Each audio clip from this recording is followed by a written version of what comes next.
Welcome into Dragon Ball Super Dope. My name is Kyle. Thank you for checking this out. We are still in the midst of our 5-year, weirdly, anniversary month. And we're doing a series of special episodes throughout the course of the month, talking with different content creators who I love and respect. And this is a very special episode for me, probably the specialist of all the episodes, and that we're welcoming back our friend, MistareFusion, Lance. How you doing? I'm doing fantastic. Congratulations on 5 years. Wow. Yeah, it's like kind of a congratulations, but also kind of like a reality check. It's like, what are you doing with yourself? But yay, here I am. It actually kind of reminds me of a line I heard in one of your videos this morning. It's like 29 parts of the Boo saga for Dragon Ball dissection. You can either applaud me or like ridicule me. Or pity me, Yeah, yeah. both are equally applicable. Oh, yeah, because I mean, I've been on YouTube for 13 years now, so if you're wondering what you're doing with your life, I don't know if I should take that as a Nah, I would as an say that existential crisis. no, way, man. You have like an audience, a dedicated, very I don't know, grateful audience is how I describe myself as a fan of your content for sure. You're the person that I go to learn more about Dragon Ball, so that way I can hopefully give better information on my own podcast. But primarily with dissection, you typically do like Dragon Ball, Dragon Ball Z, pretty soon GT. Can't wait. So this is an exciting conversation for me because this is our monthly manga review. We're going to be talking about Dragon Ball Super Chapter 88. And you don't always talk about new stuff. So this is a good opportunity for me to kind of get your opinion, take the temperature on how you're feeling about the most current iteration of Dragon Ball.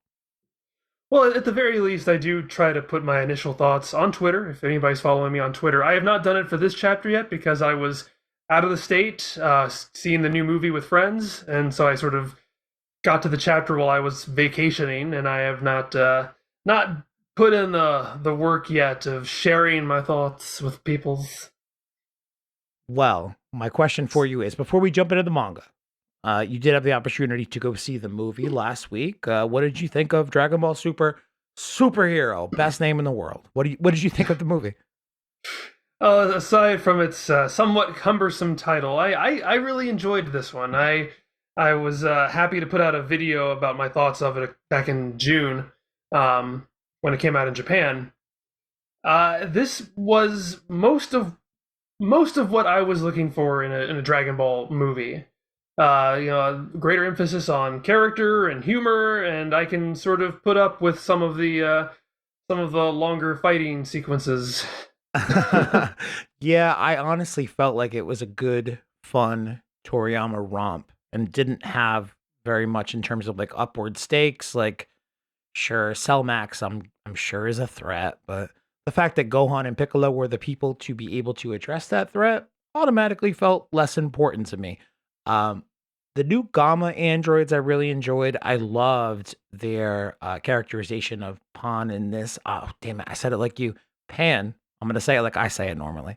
In Well, you've apparently already crossed that threshold. I don't know why you're resisting. yeah, you're right. I don't know I why. didn't say anything to you to make you Not, do that. you know what it is, man? Like whenever I recommend your stuff to people, I'm like, listen, he's gonna pronounce things in a way that you're not familiar with.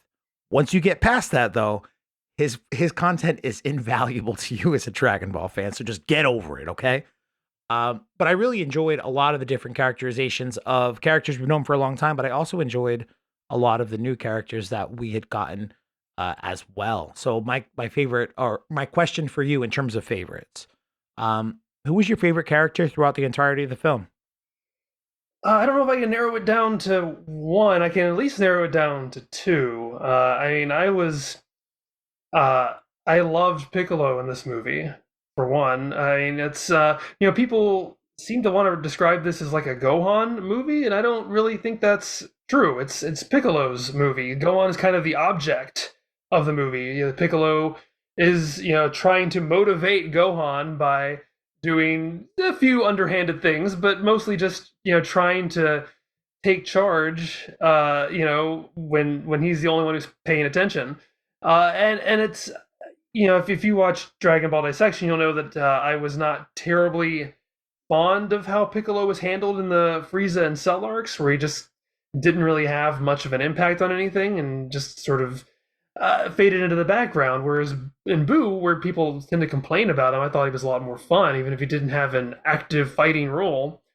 But I feel like even if you aren't terribly fond of his role in that arc, this should give you a lot of what you're looking for. I'm not like wasn't over the moon with the transformation aspect of him, but just like just him as a character, I loved the way he would awkwardly hold his cell phone every single time. He's just confused by this thing. He actually could pilots his plane the same way when he badly tries to pilot a plane. Um, and how he yells about it. He's like, "Oh, I never said I wanted these stuffed animals," kind of thing. And there's just a lot of fun bits to him where he has a lot of good comedic moments, but he's also a very good straight man. And the other one would be Pawn. She was who I was looking forward to most. As soon as I saw that trailer, I just knew I just knew she would steal the show for me. I almost kind of wish this had been like a sort of buddy cop movie with the two of them, where she just followed him around the entire time. She does kind of duck out of the movie for about half of it, and it's fine. But as someone who is sort of watching GT right now, where that version of Punk can sometimes get on my nerves. You and everyone else, man. Yeah, I tend to have a lot of opinions that go against the grain. I guess that's not one of them, but Nah. but no, I found her a delight in this movie. She was so cute and so much fun. I would legit be okay seeing a whole movie about just her adventures in kindergarten, like a sort of Powerpuff Girls-esque kind of thing about her, because she's a lot of fun to watch. That's like the slice of life spin-off stuff that I've been dreaming about since the 6th grade. Like, just give me something stupid and pointless. I want to see how these super strong fighters interact in the real world. That's infinitely fascinating to me, way more than the idea of like strong guy go punch, Oh, there's this awesome moment where the Red Ribbon Army go to kidnap her from school, and Pawn just immediately drops the guy, and the teacher's like, "Oh, well, what's going on?" And it just is largely oblivious to the whole thing, and it's a great moment. So strange. I just saw today that that's one of the new original characters that Toriyama specifically designed, was the kindergarten teacher, who in the dub they call Janet, I believe, which is just a funny name to me. I don't know.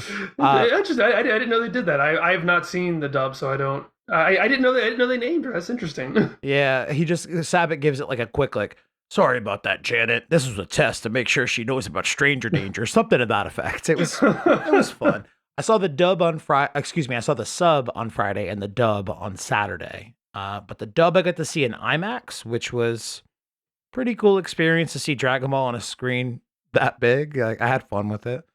Well, I was very happy to finally get a subbed showing of these movies at all, because I feel like I kept missing out on that. They would announce it and then drop it. But I managed to get a very almost empty theater, which I was kind of hoping for. Strange, isn't it? I mean, Broly I went to see twice in the theaters. Both times the theater was absolutely packed. This time around, though, it was available at like at least twice as many, if not 3 times as many theaters in my immediate area. So every screening that I've seen or went to felt empty. Well, I was assuming that everybody was going to go see the dub. And for me, I don't know.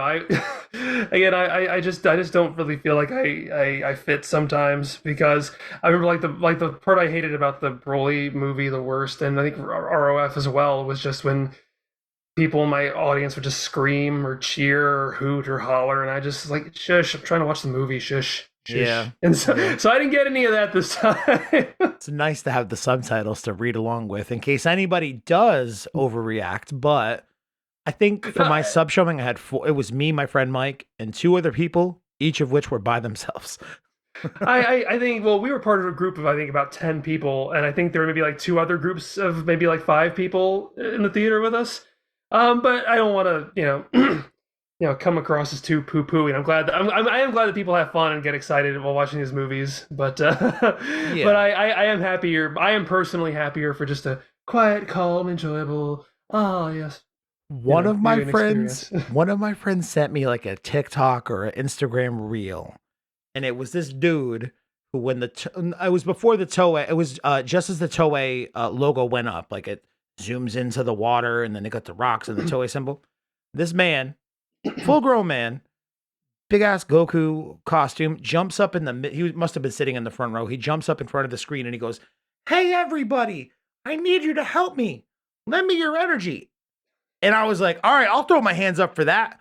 But then he didn't throw his hands up and he asked us to do a big group Kamehameha. Again, this wasn't in my own theater. This is my experience through Instagram. But immediately I was like, this guy sucks. I would be super annoyed if he did that in my theater. I'd probably throw something at him. In terms of the new characters, any one of them stick out in particular as maybe your favorite? Oh, I think they all stood out in certain ways. I also feel like all of them could have been given a bit more focus to be really, to really grab me. But but all of them were good enough to have at least one little moment that sort of grabbed me. Like Dr. Hedo, for example, was just really, cute in this sort of morally gray area, and sort of the way he gets gets the jump on Magenta at the end with his hardened skin and his little bee drone. Honestly, I feel like I don't hear people talk about him a lot, but I thought Carmine was cute. Me too. Carmine And Presents, all of his yes, YouTube little video stuff. It was yes, and awesome. he loved making videos, and I can definitely get behind that. He just always put that. And I really all my friends laughed that first time where Magenta's like, so you made this? Like it was just a good moment. And also I like the fact that when he's chauffeuring Magenta in the car, there's like this dome above the ceiling to make room for his giant pompadour hairstyle. And that's one of the things that Hito calls him out for. He's like, "You think I didn't notice this car with a dome on top of it for Yeah. your stupid hair?" One of my favorite Carmine moments is when he's doing some like, I don't know, just sharing some intel on whomever, like Goku, Vegeta, but like it shows like the thumbnail, the title of the video, and the view count. It's like 7 views, Goku versus Vegeta, 7 views, Gohan finishes cell, whatever it was. I liked Carmine a lot, but I'd probably pick Hito because I don't know, he's so funny. I like that he doesn't he's not all about like taking, advantage or like kidnapping kids. Like he's morally gray, but at the same time I'm like, I could see you being a good guy, especially for somebody who's so obsessed with superheroes. So I was happy Mm. with that turn at the end where they're like, "Oh, just come work for Capsule Corp. You can help me with my cosmetics or whatever it is." But Gamma 2 was a lot of fun as well. Just mostly as a background event. But there's a lot of exposition. And this movie's really good with this in general, where there are a lot of exposition heavy scenes where characters are talking. There's always some business going on that makes it fun to sit through. The poses during Yeah, that. yeah, and their thing is that there's this big sequence where he's trying to do poses, and number one is not really interested in that, and they have this sort of argument in the background while all this important stuff's going on in the foreground. I was like, oh come on, just do this, or this would be really cool, and it's just there's a lot of fun business in this. And it's the same thing with the car sequence earlier on, where Magenta and Hedo are discussing their business arrangement, where there's stuff like, and I didn't notice this until I watched it the second time, was the car they have to try to get around that is the kindergarten teacher. Yeah. Janet. Well, I know that you're not somebody you're someone who's like me who like kind of gets kind of bored with like the repetitive nature of some of Dragon Ball Z's action sequences, and we've seen it a lot for the last 25, 30 years or whatever it is. So, I think we both enjoy these like brief moments of, humor that Toriyama weaved so well into the original Dragon Ball, and that's what makes me enjoy original Dragon Ball a lot more than some of the current day stuff or Dragon Ball Z. But my point in bringing all of that up is I know that you're not much for the fights, but if you had to pick a favorite fight in this film, which would you pick? um Well, yeah, you give me a good fight and one that paces itself well and ties into the drama, the emotions, the characterization. Then I'm on board with that. There are plenty of fights I like for that reason. I just don't typically tend to care for what seems like fighting for its own sake or just for the spectacle of it. And I do think this movie somewhat falls into that trap towards the end. Not as much as Broly, where I cannot remember the second half of that movie to save my life. Where there really is that hard dividing line between here's the story, then the story stops, and then here's a lot of fighting. Um, I can easily say what my least favorite fight in this movie is, which is What's that? Goku versus Vegeta, Really? because it should not be in this movie at all. It's complete trailer fodder fan service, and it kills their own punchline. Honestly, um, because I don't know if you know, or anybody who's listening might not know or watching, but there is a post credits scene after the movie. And I think basically it's the fight is over and Vegeta is won, and I feel like it would have played a lot better if that previous they spend like 10 minutes, I think at least, on Beerus's planet, which again it's fine to check in, but it just kills the pacing of the movie. And I really think they should have immediately cut away the second those two characters rush in to start fighting. Just cut right there. Don't show any of it. And then it makes it a lot funnier at the end when it's like, ah, yes, I won. And you see Lemo and Broly, in tears over how beautiful this was. And it leaves it to your imagination of, wow, I wonder what kind of fight happened here. But when you spend a good 5 minutes just watching this completely unmemorable fight play out, then it's like, okay, so they fought Yeah. again, whatever. Man, why are you so good at rewriting Dragon Ball movies on the fly like that? That would have been the way better way to execute on that. Well, it's as my friends remind me, it's like this is the sort of the price that we pay to get mostly the kind of fun humor and character stuff that we want, is that we need that moment of Goku and Vegeta fighting so we can throw it into the trailers and cynically Well, a big part, appeal to a larger, wider audience. sure. Well, a big part of when the trailers originally dropped for this film, I remember I didn't notice it at first for sure, but according to a bunch of internet sleuths at the time, they're like, there is point 6 frames of Broly in this trailer, and it's right here. Mm-hmm. You can see him doing a downward punch or whatever it was. So a lot of people got excited the fact that Broly would be involved in this movie, understandably so. This Mm-hmm. kind of brings me to my next point, though, is that the way in which this movie was described by Akio Ioku recently. This is a quote that came out, I think, at the end of June, June 20th, 25th, somewhere in that time frame. But for whatever reason, Screen Rant picked it up a couple of days ago and have since been making this article. The headline of the article is something to the effect of, uh, don't worry, Gohan and Piccolo's new transformations in Superhero are not canon to the manga. And it goes on to take this translation from Ioku, and I can't remember the exact, I should have grabbed it, but it's something to the effect of Dragon Ball Super Superhero serves as a sequel to the Broly movie. That's all that it says. And in my brain, this makes sense to me because I'm a manga reader. I understand that the most common way to consume Dragon Ball comes through the form of anime. In order for them to appeal to the biggest potential viewership in the movie theater, they're going to go off of whatever was most recently animated, that being the Broly movie. So this serves as a direct sequel to Broly. I thought was pretty clear and cut, but apparently it is not. It's people like Screen Rant and Weebs on the internet.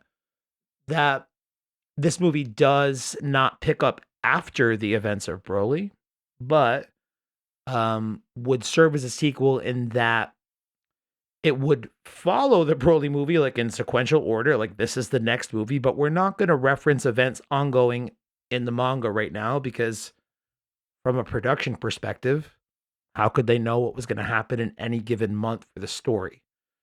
Um, so this kind of brings me to the larger question. I kind of just laid it out the way I've been thinking about it.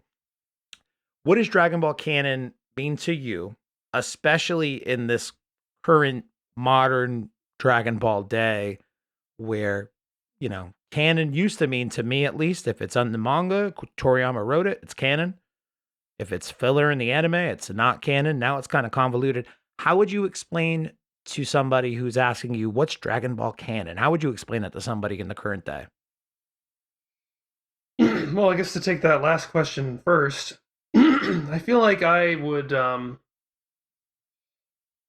It there's no easy way to do it anymore. I think the only way to really, or the easiest way, the most non-subjective way, is just to hand them the 42 books and say, there you go, and everything else, just sort of pick your timeline from here, kind of thing. But I had a friend who once sort of framed the idea of canon in a way that I've always found very helpful in the past several years, or framed it in a question, which is, canon to what?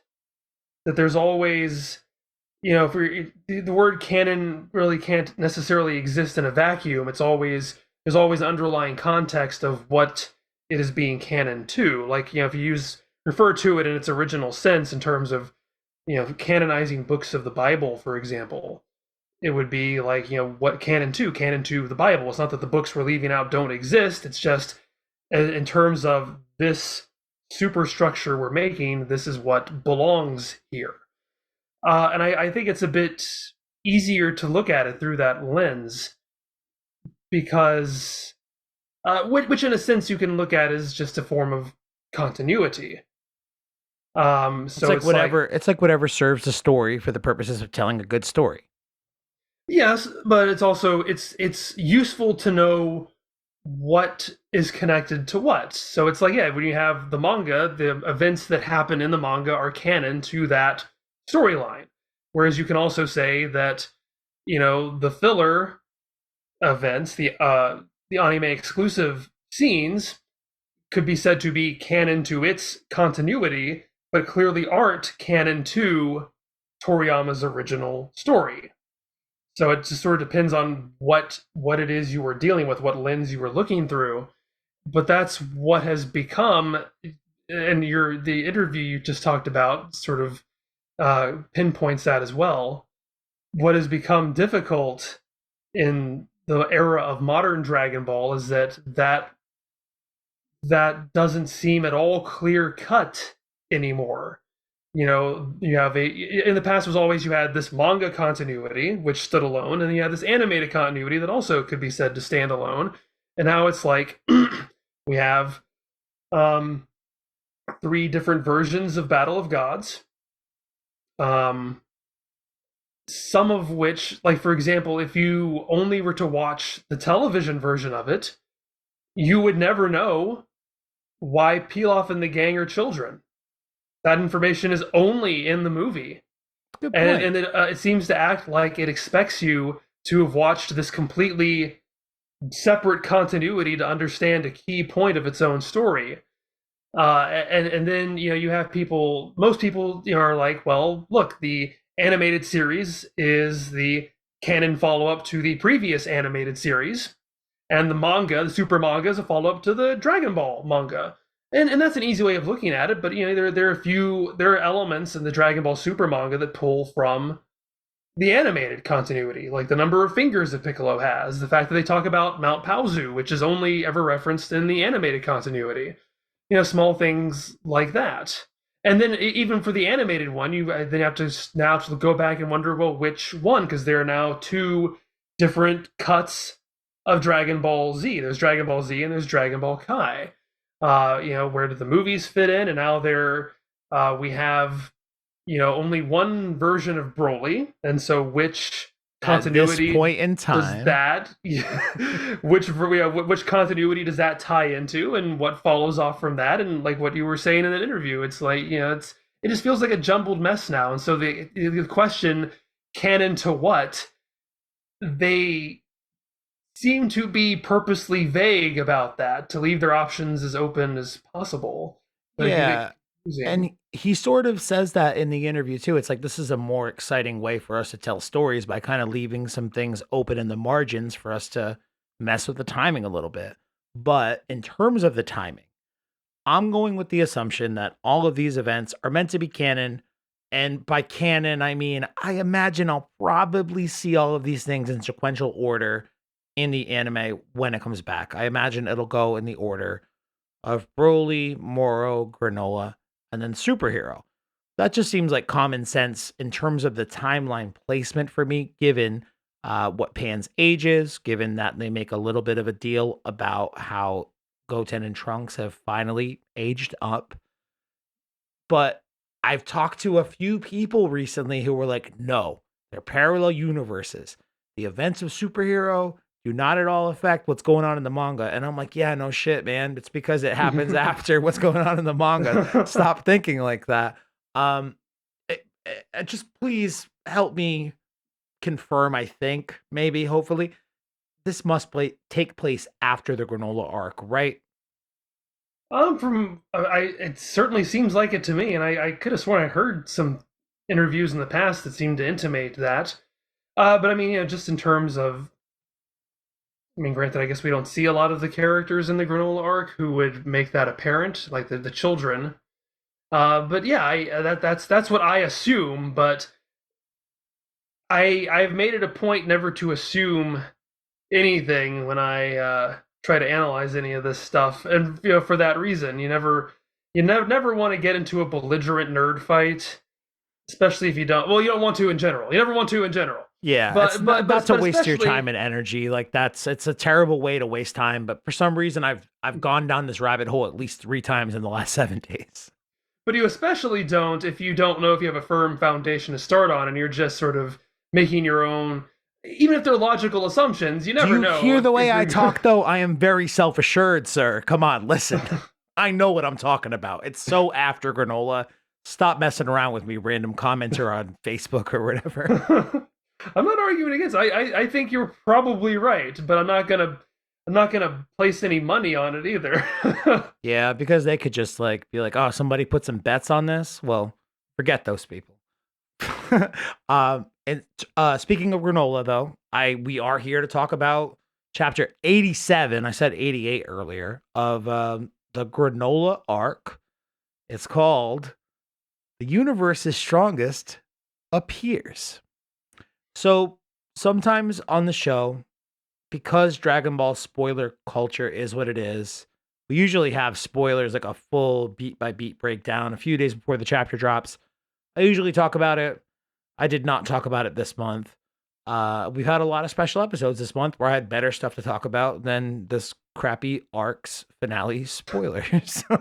So, Well, I guess you're giving the game away here. well, already, I'm aren't giving you? my own game away. I actually went on record a couple of weeks ago where I was like, this is probably the worst written Dragon Ball I've ever had to sit through. I'm so upset with the pacing, blah, blah, blah. But with all of what I've just said, hopefully it didn't influence your decisions at all.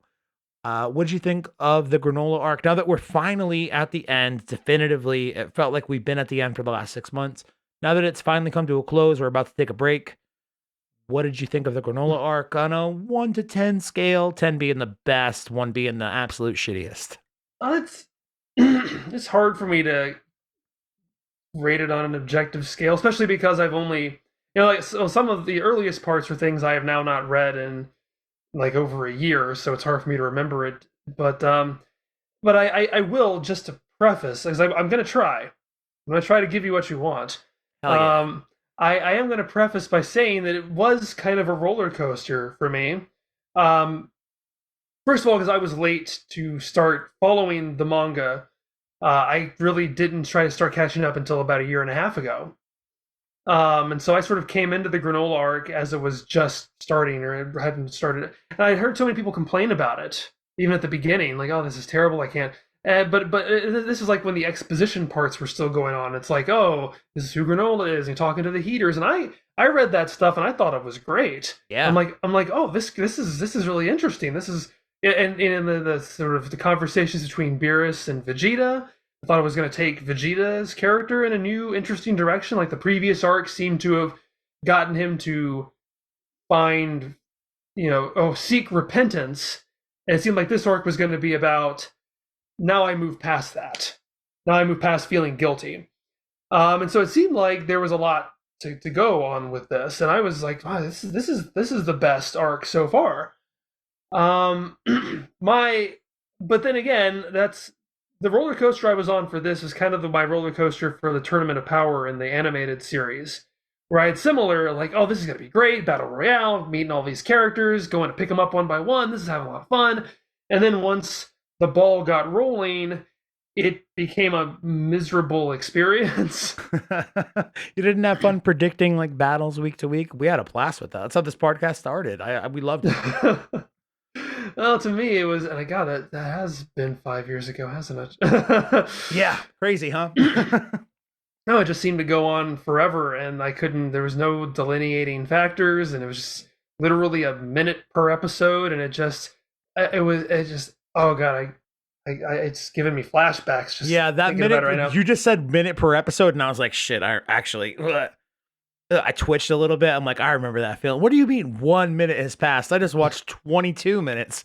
Do that math over again, please. And it never seemed to know where to end. And I'm talking about both of them in this case. And that my issue with the Granola arc in a general sense, I made a thread about this on Twitter recently, is what I, aside from the progression of time, what I think and the overall sense of Dragon Ball storytelling, which I feel Super is kind of lost until Superhero, I guess, which seems to have characters aging again, which is nice. That sense of progression. But even within story arcs, what makes them work is a feeling of movement. And if you've watched Dragon Ball Dissection, you'll know I did not score the Cell arc very highly. However, I do think it is perhaps the best example of what I'm talking about. Love it or hate it, there is a lot of good movement in that story arc, which is, Trunks shows up, then they go to these islands, they have a confrontation in the city, they fly off somewhere to fight, then number 20 escapes, there's this chase sequence, there's a short fight followed by a chase sequence, sneaking around, trying to find a laboratory, new enemies, another short fight, then the characters regroup. Do you mean movement in terms of like the progression of time in the story? Because the Cell arc, when you think about it, from the time Trunks shows up to give the warning to the end of the Cell arc, like that is a good chunk of time. But like one thing I always enjoy about the Cell arc, it's something I really enjoyed about the Moral arc, was just the larger inclusion of different characters who aren't Goku and Vegeta. Cell Games does a great job of it. Moro does a great job of it. Do you mean movement in terms of like there are a bunch of individual events in sequential order that lead to a bigger story, or do you mean like just the passage of time? I mean all of those things and more. I mean, it can be like literal physical movement, as in changing locations. But usually, I mean, but larger, it just means movement in the story. There is a progression, which in the Cell arc, like I was saying, is the enemy escapes. We have to hide Goku.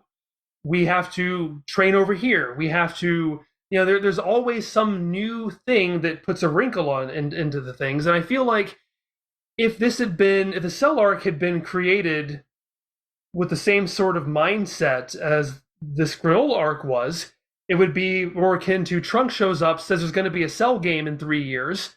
They all show up to the ring. Goku starts fighting Cell, gets his heart disease, sits on the side for a few minutes.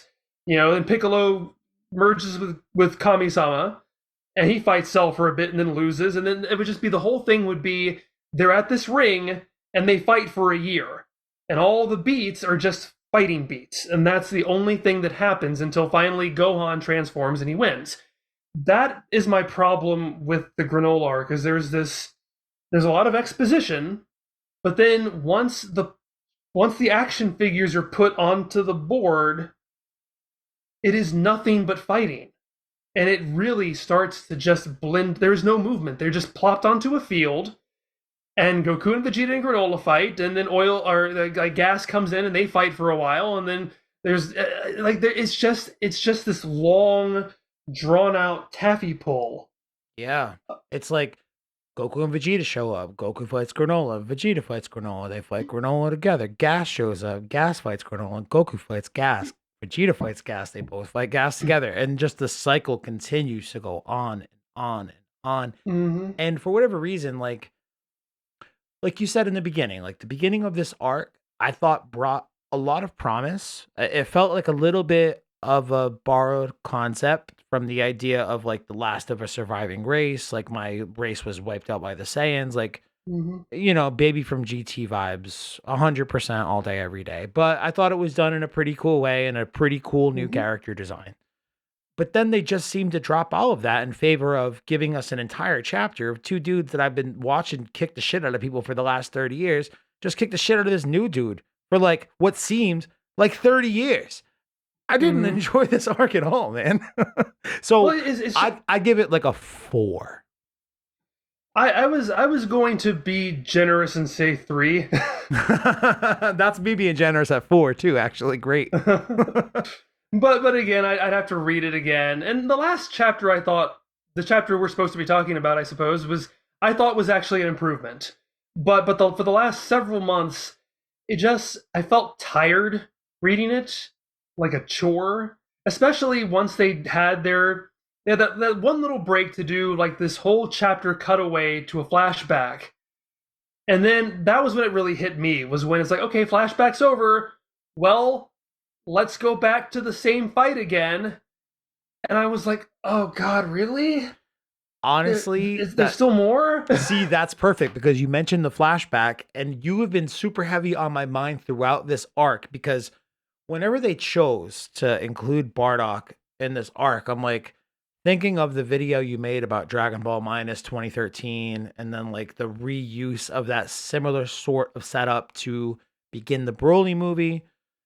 And I just think about it all the time in that there's these two different versions of Bardock, and one I clearly prefer versus this nice guy one that I don't prefer. And the reason I prefer them is because I just love the idea of Goku, like the warrior of the universe, the strongest guy always, the nicest guy always. He's the direct offspring of some nobody who is just kind of a dick. Like, I love that concept. That concept's always resonated with me as I was a Mhm. kid. So whenever they go back to like tell me Bardock was actually sort of a nice dude, it just makes me feel like they're taken away from what makes Goku special. Mhm. But his inclusion in this arc, I don't even know if it did that, if I'm being honest. Like he saves a child. Okay, nice guy Bardock, I see you again. It truly did feel like inclusion just to include him, put a cool cape on him at a certain point so I can buy an action figure of it like 5 years from now, which I'll totally buy. It'll be badass.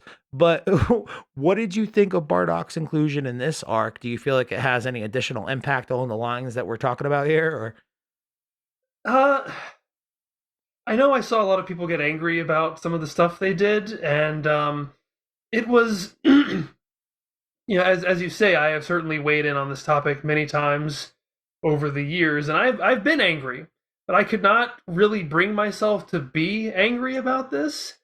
To use another analogy, it's like if a tornado has completely destroyed my house, it's going to be hard for me to feel mad if a little kid runs up and smashes a window afterwards. It's yeah, like, the I damage mean, has already been done. I'll be annoyed on principle, but like in terms of any sort of tangible effect on me, it's like, well, it's already ruined, so who cares? And so it's like I had my time to be mad at Dragon Ball Minus, and I used it constructively. I'd like to think, but it's like I can't really be mad. That was 8 years ago. I can't be mad at that anymore. It's like I just kind of had to shrug every time something happened and go like, well, I don't like this, but it's like it's still just building on that same core terrible idea. It's not really it's worse by value of extension, but it's not any worse in terms of, well, we're already here, so I mean there was that wish that he made, which I'm not terribly fond of, but again, it's still the same core idea, which is Goku is who he is because his parents cared about him. This is just a more direct intervention on that part, but it's still the same idea. And I've already had 8 years to come to terms with how much I hate that idea. So, That's a great point. I didn't even put in the outline that because I think I've just pushed it out of my brain because I've like already head cannoned my way out of that predicament. But the wish that he makes to Tarambo, have my boys grow up to be strong or whatever. And when I thought about it, like after the initial reading, like after the initial shock, I was like, You mean Goku was protected by a dragon this whole time? My brain automatically like fast forwarded to Dragon Ball Z. He was an Well, adult and he finally met his brother, and then him and his brother both died on the same day. And I was like, oh, okay, wish over at that point. Okay, fine. It's fine if you protected little kid Goku. Adult Goku having like the eternal charm of Tarambo. I'm not down with that. But they both died, so that's cool that they died. Creepy. Yeah, no, I am who I am. I can't help myself. So between the flashback, again, I feel like the setup was so good for this arc. Lots of fights. They throw in a Bardock flashback, seemingly for the sake of throwing in a Bardock flashback to break it up and bring in the character. Whatever.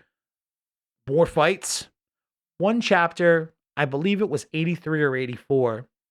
It felt like they dumped, I don't know, about like 6 months worth of exposition into the story all of a sudden and advanced along like several different plot lines in terms of like Granola, Manito, Granola's helper buddy there, Oatmeal, like all this stuff suddenly like they broke away from the fight and it felt like a real breath of fresh air.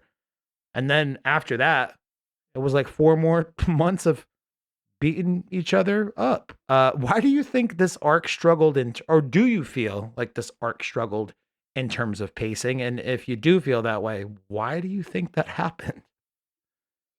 Well, yes, I definitely do think it did. The weird thing about it is that before the big full chapter flashback, what was weird to me is that I wasn't thinking the fighting was great, but it was doing just enough to keep my interest from month to month.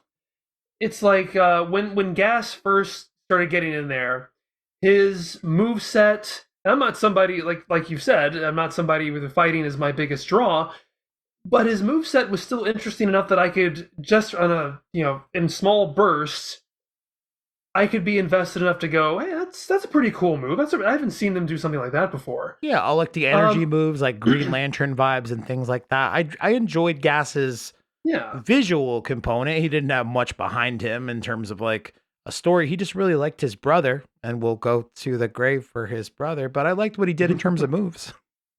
Yeah, I ironically, because as much as I like to have things be broken up, it really was the flashback that kind of killed it for me.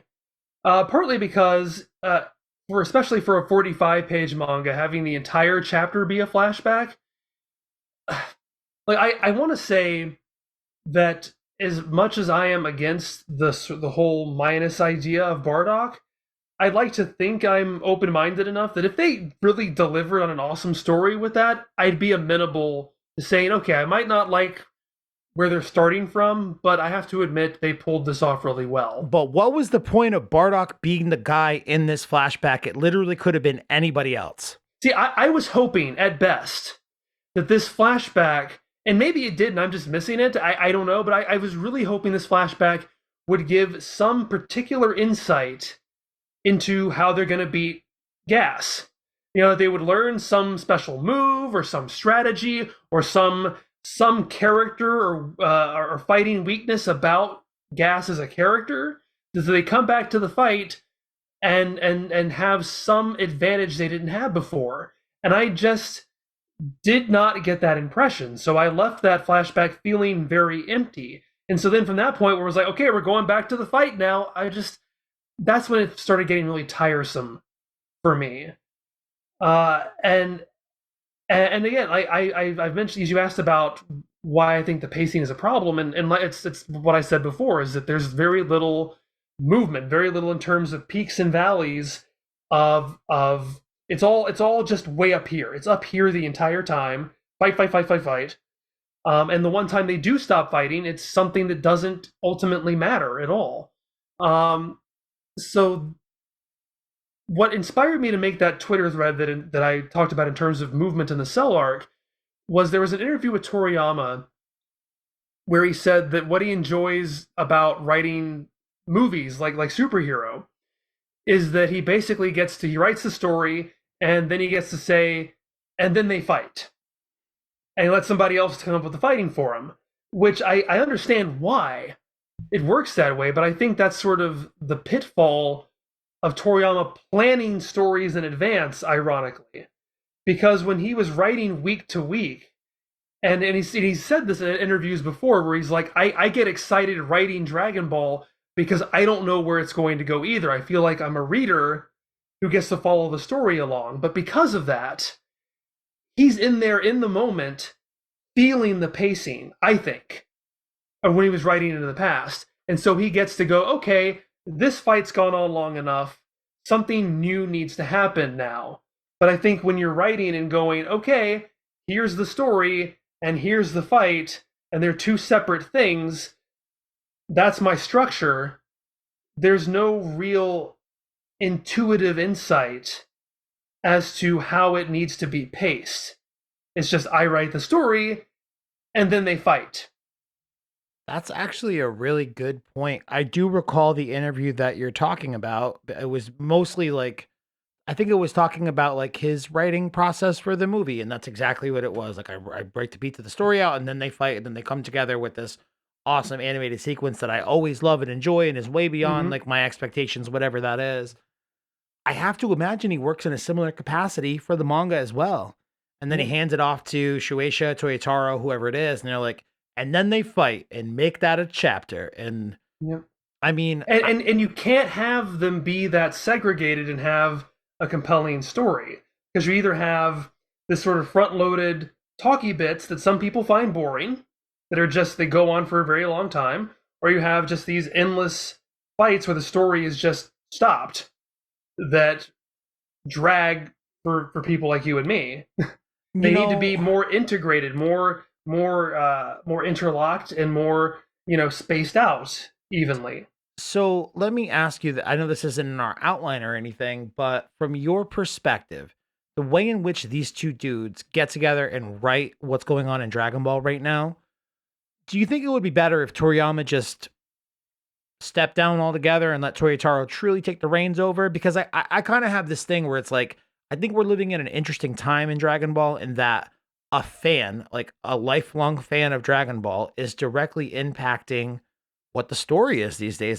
That's an exciting place for any franchise to be.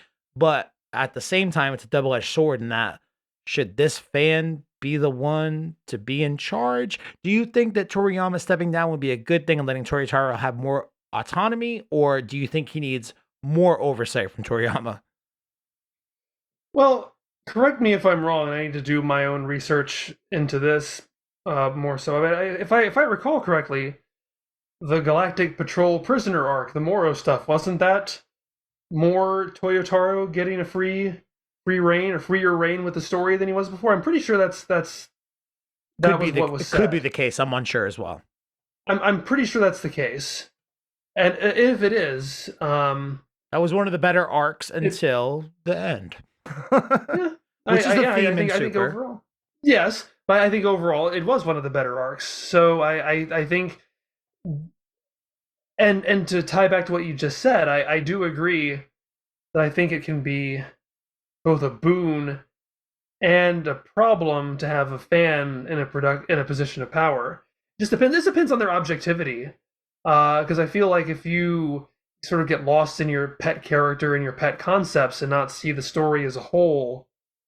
But I haven't noticed that Toyotaro necessarily has that problem, or at least no more than anybody else. I But then hope again, not. we don't know exactly where all ideas are coming from. Obviously, we have a big, heavy emphasis on Goku and Vegeta. They're all super, so you really can't pin that on Toyotaro. Yeah, I kind of get the impression that it is truly like a too many chefs in the kitchen sort of scenario, and that yes, they obviously want Toriyama involved. Anything that can put his name on is going to help them Mm-hmm. print money. They need a guy to be able to pick up the ball and run with it for the majority of the work. That's Toyotaro. But I'm sure Shueisha has some say in whatever's happening in the manga as well. Like I know that Toyotaro came up with the character of Granola. The Mm-hmm. Hidas were a Toriyama idea, Toriyama's. Mm-hmm. and the idea of including Bardock, I could very easily see Shueisha coming into the room and be like, you know what would sell some books? Let's get Bardock in on this deal. That'd be great if you could work him in for us, just like how they asked him to work Broly into the last movie. Well, it very well could be. But I think to if I can succinctly answer your question, I think that Toriyama's strength, and this is just my opinion based on my observation, I think Toriyama's strength as a writer comes from his spontaneity, from him being in there week to week and just intuiting what's going to work to an audience in that moment. I don't think he it is not it's been my observation. I don't think he excels plotting things out in advance. Yeah, he So doesn't strike me as the guy to do his best work over the course of 4 quarterly meetings throughout the year. Like, shows up once every 3 months from his little bunker. He's like, "Here's what I think is gonna happen. Here you go. Make something happen out of it." I think it'd yeah. be better if they met with him once a month, even if it was, like, through a Zoom conference, you know? But I understand the dude is notoriously, like, reclusive, so I Yeah, don't I know. mean, if he, I mean, he's definitely earned the right to retire if he wants to. Obviously, like you said, it's marketable to have the original author's name on this and to be, putting little blurbs into the back of the volume saying, "Hey, I redrew this. I'm here. I'm doing things."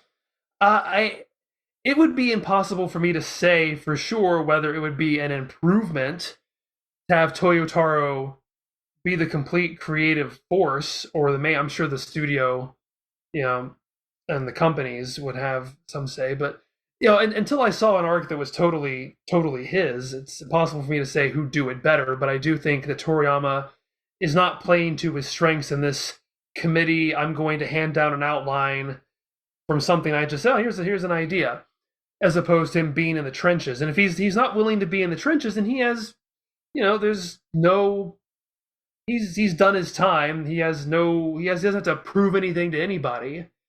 And I can't imagine why he would ever want to do that. But if he's not going to, I don't think he's doing his best work being this overseer. Yeah. I agree with you. He doesn't want to be in the trenches at this point in time, but also I'm sure the money that's coming his way is way too exorbitant for him to be able to turn his nose up at, even if he is like the most renowned mangaka in the country of Japan, like even financially speaking, like the money I'm sure that's coming in for him right now, it's like a no-brainer for him to be like, yeah, I'll put my name on that. That's absolutely fine. I'm more than happy to cash these paychecks. Um, well, this is kind of a interesting episode in terms of a manga review because it's the end of the arc. I'm more interested in looking at this arc as a whole because it has spanned weirdly like 20 chapters. Think about what you were doing 20 months ago.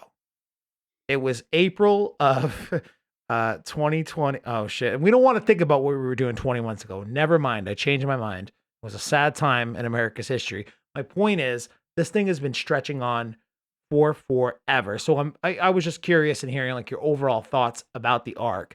As far as chapter 87 goes as an individual chapter, it very much has what I've been thinking of as like the final ending cutscene of a video game from Super Nintendo that I played when I was like, 6 or 7, where it's like we beat the final boss and then we all get healed. And then there's this cutscene of actually the final boss isn't over and he goes to kill somebody, but then some miracle. In this case, the miracle's name is Frieza.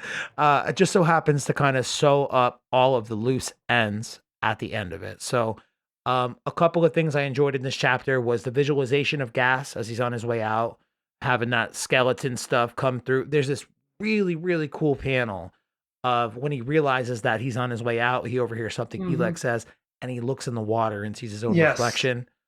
Oh, how beautiful, man! Like I felt it was sadly beautiful. Um, Mm-hmm.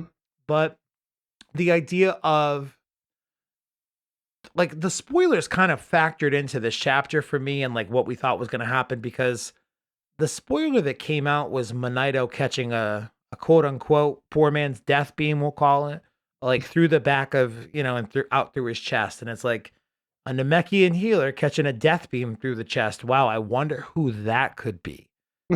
So everyone just assumed it was Frieza. In the chapter itself, fake out, not.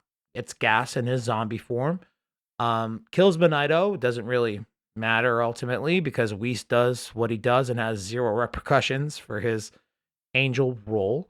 Um, but then Alec kind of goes, this, what's the right way to express this? Alec sort of starts to unravel and like revealing the intricacies of his plan. Like, finish these Saiyans up. He's gonna be here any moment. And that's when Oil and Maki start to put it together. Oh, he's gonna die. This is awful. And then just as everyone starts to like come to a head on the understanding the situation, Frieza just drops right in with a superhero pose, kills Gas instantly, maybe in his base form. I reread the manga today. It looks like he might transform to his new black version instantly, but the shadows of it, you couldn't tell. It's a 50-50 to me at this point. Takes care of Alak almost instantly. One shots both of our heroes. And then leaves, gives jobs to the recently unemployed and Oil and Maki. Now he's filled some positions on his ship, so he leaves. Um, there was so much in this arc that I imagined was going to happen that didn't happen. I've kind of been calling them drop plot threads, but I don't really know that they are. They could be. I think. What's the word? Stockholm syndrome. I feel like this arc has given me Stockholm syndrome in that I've been with it so long that I'm willing to try to give it some breaks, but at the same time, it's like, am I right in thinking this is awful? So things like the idea of OG-73 playing such a major role in the beginning of this arc and then ultimately kind of going to nowhere. So much emphasis on Granola and Gas's wish to be the strongest and the emphasis on decreasing their lifespan. And Alec doing this weird, I don't know, seemingly shady, like off screen sort of wish. Like, there were these moments in there where I'm like, what happens here? What happens there? It has to factor into the greater story overall.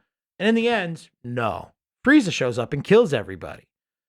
Are these really drop plot threads, Lance? Or am I just thinking about this story entirely too much and overlooking drop plot threads of past Dragon Ball arcs? Well, I mean, there are definitely some drop plot threads in previous Dragon Ball stories. I would say at the very least, I don't think that OG-73 would necessarily. I think it's really a trap to get into, especially following something as it's coming out weekly or monthly or whenever, of trying to second guess where a story's going to go. And I think, especially in our YouTube culture, where it's about putting out content of things that are incomplete, there's this really big speculative market of, whoa, where's it going to go? Here's what I think, and those could be fun to do, but I think people will get mad when where they think a story is going to go isn't going to happen, and I think we can all be guilty of that. I think that, yeah, that OG-73 stuff could have gone somewhere, and I can see why people, probably myself included at the time, might have thought it was going to, but it's probably just a way of passing the baton kind of thing. Here's a leftover remnant from the previous arc. Here's what happened to him. He floated off here, and they got him and got information from him, and that's all that he is. It'd be like the Scarecrow in The Dark Knight, where it's like there's a little scene at the beginning of the movie where Batman captures him because he didn't quite do it at the end of the last movie. Well, here we go, and now he's done. And that's, it's just a little sort of reintroduction kind of thing, and tying this story into this new story, and that's how I ultimately see that. I'd have to go back and reread the early parts to see if it really seemed like there's something missing there. But from what I remember, I can see it as just well, he had that information, got the information, and now he's done. Yeah, okay, that makes me feel a little bit better. I mean, I just don't feel like Dragon Ball has done a wonderful job in tying arcs together. Like, I mean, Frieza to androids is the example of the best version of it. Like, Future Trunks showing up and taking care of Mecha Frieza is another great example of tying an old Yeah. arc to the beginning of a new arc in order to sort of reset the stakes and make a statement, you know? OG-73 in this case, figured he'd factor in only because I remember doing this chapter review. It was the month that season 2 of The Mandalorian finished up. Mhm. Did you watch The Mandalorian? I have not seen The Mandalorian. How do you feel about spoilers for The Mandalorian? As I know next to nothing about it, I doubt it's going to have much of an effect on me. Anyway, Luke Skywalker shows up at a certain point and he fucks I up knew some that. death droids, all right? Like he ruins this thing. And like about 3 or 4 weeks later, this chapter comes out that introduces Granola that you see the OG-73s like they start to clone them again, and then he comes in and drops multiples of them as a way to sort of say like you thought the last guy was bad, I'm even badder. Like similar to Mm. the way that Trunks did against Frieza. But then they take his head, they get the information, they go to Zuno, they ask all the questions, whatever. I just felt like there was no way they don't use that guy again in the future, but they just didn't. The other big thing that stuck out to me about this arc was the emphasis on the exchange for the strongest power in the universe for a shortened lifespan. It doesn't really ever seem to impact either of the fighters who make this wish, even though several times throughout they're like, be careful with how you ration your power. You're going to burn through your lifespan automatically. And then they continue to go on and do exactly that. And Oh nothing bad yeah, but ever happens. gas falls apart at the end, literally, right? So What is happens that with Granola, though? They even do this thing in this chapter where the last shot that he takes, they say, "Oh, I just used a move that drains so much of my life," and Vegeta kind of comments on it, and it's like, you keep telling me that it's gonna factor into the final outcome of your life, Granola, but I just don't believe you anymore because you would have been out of life by now. well, I agree with you. I was like, unless I'm misremembering this, I'm not saying this is a defense because if I'm remembering it right, it sucks. But doesn't like isn't the ass pull here that Manito like super heals him at the end? Like, oh, I didn't know I could heal that well, and Yeah, it my was I powers have hated that. blossomed. They've blossomed in my old age, right before I get I thought killed. that was cheap and terrible. It felt like the end of a video game. You're all But back to full health. I wouldn't call that dropped. It's just it's resolved just in a very bad way. Yeah, I mean, I don't even know if it's really resolved the way I would understand it to work. Like, you put in so much key into a specific blast, and like they kind of double downed on it in this chapter, in that he's like, yeah, that move specifically that I use takes away from my life force, so it's like double bad compared when you stack it up against the wish I made with the dragon, and it's like it just doesn't ever factor in. Like, what's the future of Granola look like when they reach the end of Z? They're going to be going to his fucking funeral before they go hit up the Tenkaichi Budokai. Like, what's the point of even leaving these guys alive? I don't get it. Well, I don't know, but I guess my big problem overall with that was that Granola disappeared for so long. I'd kind of forgotten what he was even about by the time he came back. He just got tossed aside for gas. And since we're talking about this particular chapter, I thought it was an improvement because things were actually happening. And I did feel some pathos for gas at the end. I would have felt more if I felt I had any connection to him as a character beforehand. It was a general sort of I feel bad for anyone who is gonna melt away like a zombie because of this monkey's paw kind of wish. But I didn't really feel like I knew him at all. But there's also just the idea of this lack of urgency, which actually that was my problem when the fight dragged on too long. Was I started to question why are these people even fighting at all anymore? And it just felt like it was going on inertia. Like there was originally this revenge plot where the characters were being manipulated into being here, but then they found that out. And it's like now the people who are fighting don't really have any connection to each other, and that really gets exacerbated in this chapter, where Alex's like, "Come on, we gotta go. We gotta take care of Frieza. The whole thing is about taking care of Frieza." And I'm like, "Okay, well then why are you still here? Yeah. Go find him, get him." If you're of a matter, it reminds me very much of when in the tournament where what was Jiren's Universe 11? Were they 11? Yep. Universe 11. Where Universe 11 had fewer people left and time was running out. And so then they decided to just stop fighting and give Jiren's backstory, Yeah, but where it's little like kid Jiren and his parents getting killed and him running and stuff, it was so cute. yeah, where it's like the people who want to be running out the clock aren't, and the people who definitely shouldn't be running out the clock are. Where it's like the heaters are the one who have a time limit here, so why are they the ones who don't seem to be in a hurry? Yeah, that makes a lot of sense, especially Alec. Like, I think it just speaks to his poor planning.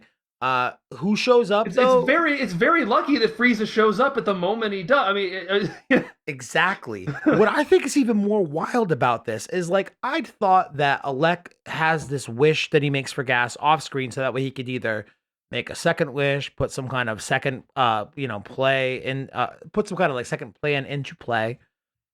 But no, apparently he like does that wish off screen and then summons Frieza himself because I guess he was is feeling really that is that what yeah. that? Wait, well then why was there any delay at all? Like it's just like the dragon comes up and says, "Hey Frieza, this guy wants you over here," and he's like, I don't "Okay, I think guess I'll that's the fly my thing. ship there." I thought that he would have wished for the dragon to bring Frieza there. That's the impression I was under when I reread it earlier again today. It looks like he just contacts Frieza somehow and summons him. Hey, I'm over here. I want to talk to you about a business deal. Well, Doesn't seem like it's to a be fair, dragon involved. there is hazy precedent for that because we don't really. The end of the Frieza arc has Goku saying, "No, I'm not going to come back." We have no idea how that went down either. If the dragon's like, "Hey, what's up? Want to come over here?" and he's like, "No," and it's always been a really weird sort of nebulous thing that barely makes any sense at all and has never really been expounded on how it works. I think we're making new headcanon right now, and that Tarambo hit up Frieza and was like, "Hey, I know you're in this weird newfound room of spirit and time, but this guy Alec wants to talk to you. Do you want to talk to him? I can put you together like for 99 cents a minute per charge or whatever." And then he does, and then he comes out and he's like, "Never mind. This guy's talking smack about me for the last 40 years. It's time to get even." um, Let me ask you though, the idea of Frieza is exhausting to a lot of fans because we've gotten him in Katsu no F, we got him in the Tournament of Power, we've got him in Broly, and now we've got him showing up here again. In mind you, I pointed this out to a few people and they've been like, "Oh shit." He drops in with a superhero pose. And we all know Toyotaro likes his Marvel. My point is, him dropping in with a superhero pose, are we about to see, and then taking care of subsequently everybody, literally everybody's problems, minus Goku and Vegeta, who he punches out real quick, but he leaves them alive, gives oil and Maki jobs and things like that. Are we about to see a nice guy Frieza arc? What do you think about them using him again? And are you exhausted by it? Uh, I I am and I'm not. Like I understand it's obvious, it's apparent why they keep bringing him back because he is charming. He is fun. He can be fun. But it is exhausting just because I like the idea of progression in Dragon Ball, and so having this sort of stock villain, it sort of starts to feel like Skeletor or any number of episodic villains who were just like, "I'll get you next I time, mean, Goku and Vegeta." for Frieza, I just feel like it helps to continuously remind people of the lore of Dragon Ball. Like, remember where the Saiyans came from and that this guy was a part of it, and the fact that they are willing to interact with him on any kind of level in a positive manner for the sake of like tournament of power, this in this case. It's a big deal. Um, but with Frieza in general, I guess my question is for you. They give him a new power up. This is now his second power up. I think anytime you use Freeze is fun.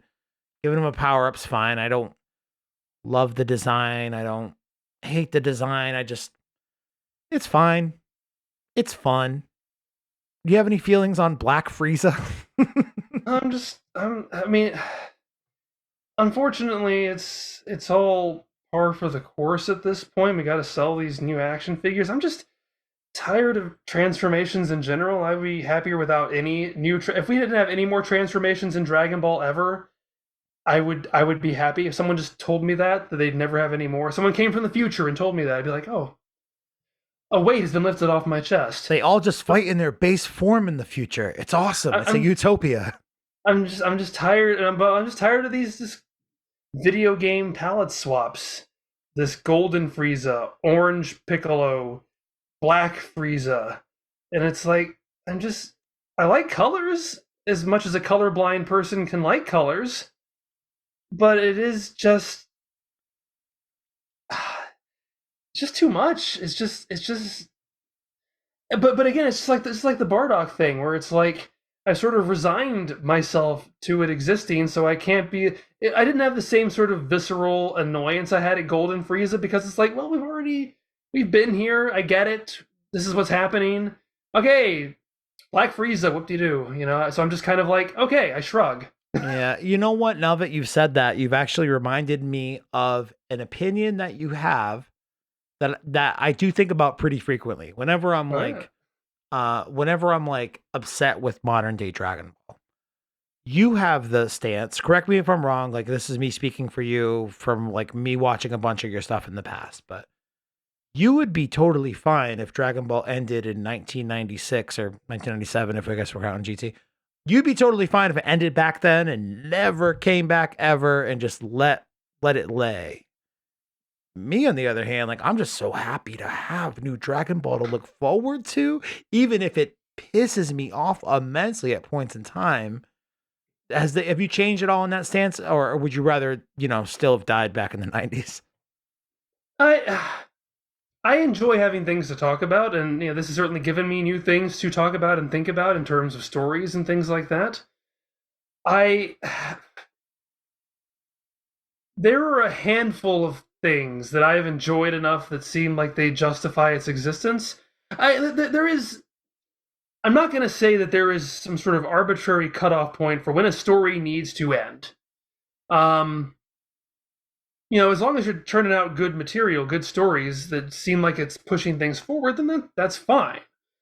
Um, I still think that the biggest problem with modern Dragon Ball is it doesn't feel like, for the most part, that things are growing or evolving. It's inconsequential. So long as we stay in this time skip or this time gap, rather, it Yeah. just feels like there's nothing of importance happening. Well, it's like, the individual chapters are serialized, but the arcs feel much more episodic than they did before, where it's like a new threat comes, we beat the threat, we celebrate, and then we rinse and repeat. There always felt like there was a new. What I loved about Dragon Ball, the thing I loved about Dragon Ball as a kid, when I just sort of, found it on Toonami, and then found out there were all these things before that I didn't see, and all these things after it that was only out in Japan at the time.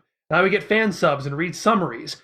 What excited me as a kid who mostly had seen episodic television, where the status quo's reset all the time, was I could dip my toe into any portion of Dragon Ball and find something almost completely unrecognizable from anything else.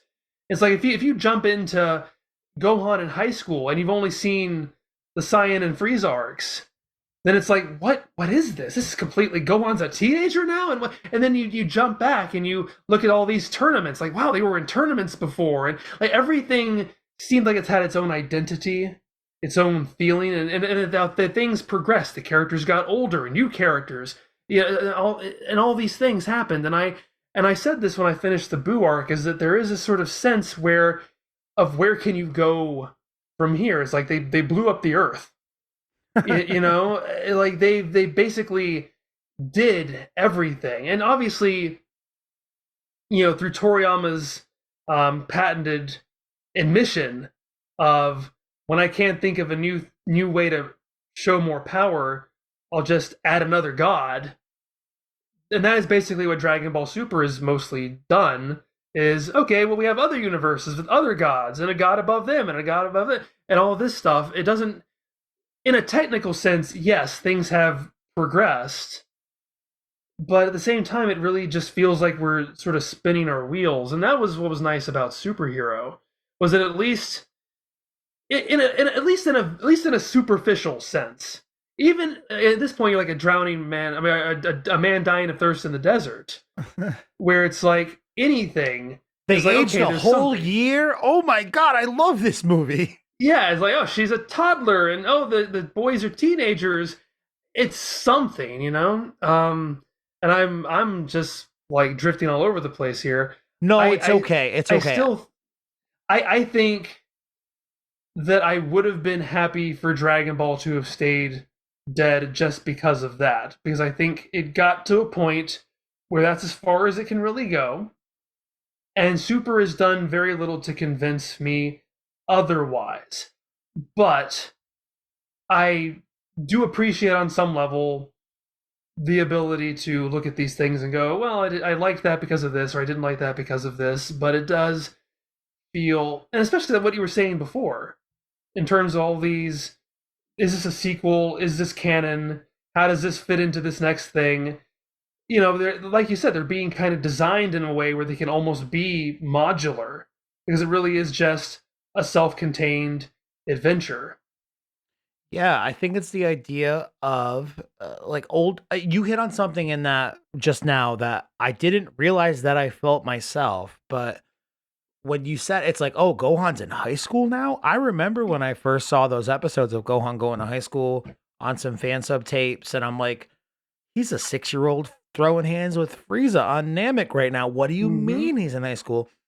So did it to denote the passing of time in the series at that point in time? It just felt like it felt a lot more engaging, and current day Dragon Ball just feels so static and stuck. And this is where we are. And we can't go past this because if we do, we're gonna have to think about our storytelling structure. We don't want to have to do that.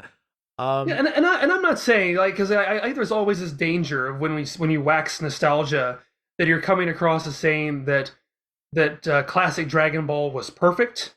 You know, it could be repetitive as well, and I've certainly spent 10 years pointing out flaws in classic Dragon Ball. That's what Dragon Ball dissection is not all about. As I praise it for a lot of things too, but I've been critical, heavily critical of things that I love. But like my thing to sum it up in a single sentence is that we have this Goku and Vegeta hang out with Beerus and Whis and fight a thing status quo. But if you can say one thing about classic Dragon Ball is that it never had a status quo. Things were always always changing. moving and changing. Each arc was different from the previous one and how it handled characters and who was the focus and where they were and all kinds of things that gave each one a very individual identity. Well, what I think is an interesting point that you just made is the idea of different arcs like leading to different things. And the way that this arc just ended was a complete curveball.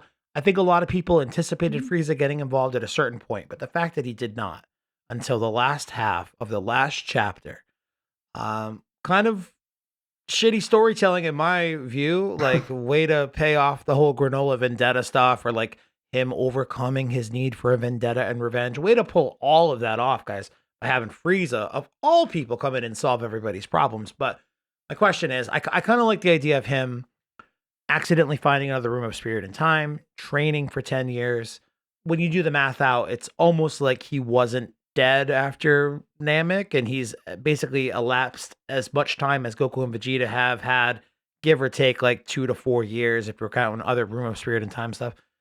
He's roughly been around for the same amount of time and has used the last 10 years or 10 days to good do good work on his overall power level or whatever. He knows that he doesn't want to be second to the Saiyans anymore. So with that said, with the new transformation, what do you think his ultimate goal is going to be? Because if it was to kill Goku and Vegeta, he literally could have just done that. And the Frieza of old that I know from my childhood probably would have done exactly that. Like, I'm very confused as to what his motives like might look like going forward. What do you think?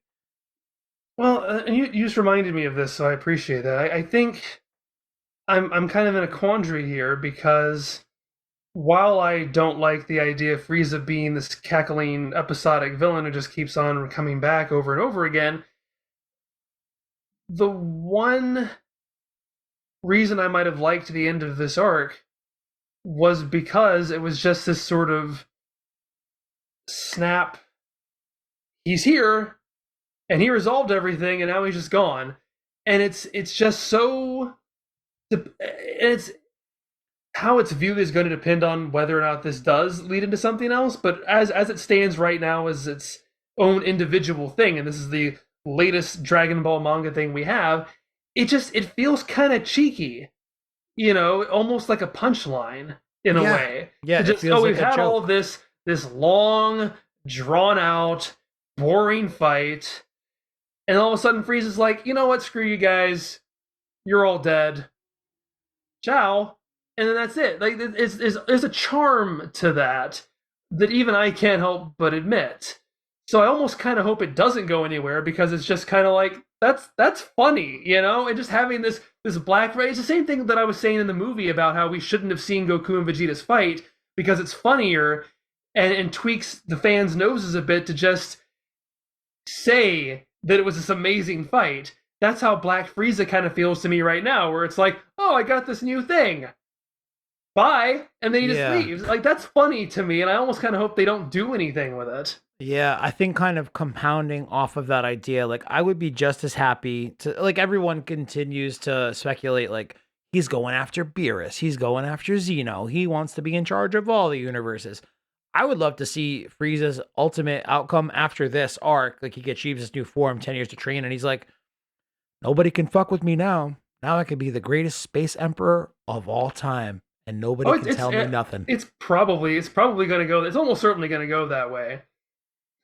I hope so because that sounds way more fun as opposed to like we're gonna have to fight Frieza for real again. But the way this arc ended, I mean, as jokey as it felt, my problem with it was like Frieza, considering how much he hates those guys, and could have obviously killed them super easily. He just one shots both of them right out of their strongest forms after they've been perfectly 100% healed.